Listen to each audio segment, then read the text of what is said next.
According to the prophecy from the book of Malachi, Pope Francis is considered the last pontiff in the history of the Catholic Church, and the end of the world is to follow his reign. The death of Pope Francis has once again sparked discussions about an ancient prophecy attributed to Saint Malachy. It claims that Francis is the final pope, and after him will come the apocalypse. However, many believe that the Peter the Roman mentioned in the prophecy has not yet been chosen and will emerge at the next conclave. Remarkably, several cardinals seem to fit the description from the prediction. Here's what the prophecy of Malachy says about the final pontiff and the events that are to unfold. The prophecy of Saint Malachy. Christian faith encompasses not only dogmas and rituals, but also traditions, legends, and mystical predictions.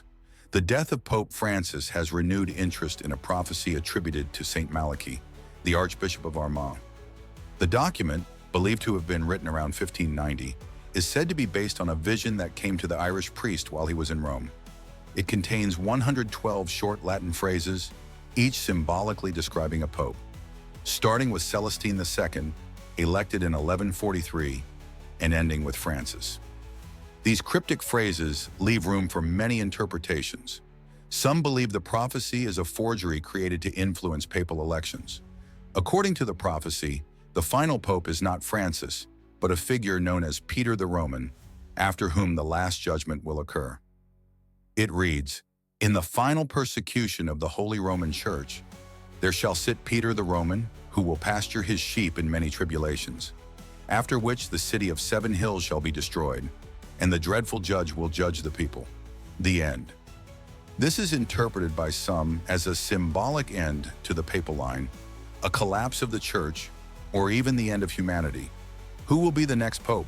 If the prophecy is correct, Benedict XVI was the 111th on the list, and Francis the 112th, the last. Of interest is the fact that Francis, the Bishop of Rome, chose the name of Saint Francis of Assisi, whose father was named Peter. To many, this is proof that Francis is indeed Peter the Roman. Others, however, argue that the real Peter the Roman is still to be elected. One curious detail, in St. Peter's Basilica, where portraits of all the popes are displayed, there is only one remaining empty space next to Pope Francis. This fact adds to the intrigue surrounding the prophecy. Many online argue that the metaphors in Malachy's prophecy are so vague that they can be applied to any pontiff. Moreover, its authenticity is questioned, as the text appeared only in the 16th century, whereas Malachy lived in the 11th to 12th centuries. So far, there are no visible signs of the catastrophe or collapse of the church described in the prophecy. When will the conclave begin? Who could fulfill the prophecy? After Pope Francis's funeral, the Vatican began preparations for the upcoming conclave. According to the Holy See, the papal election will begin on May 7th.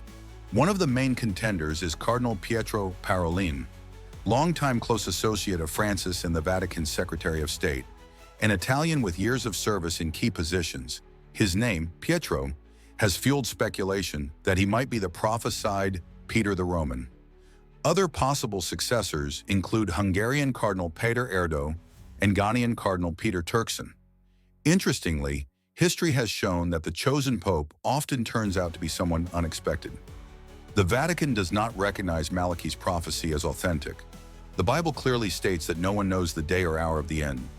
But of that day and hour knoweth no man, not even the angels in heaven, nor the Son, but only the Father. And watch therefore, and pray, for you do not know when that time will come.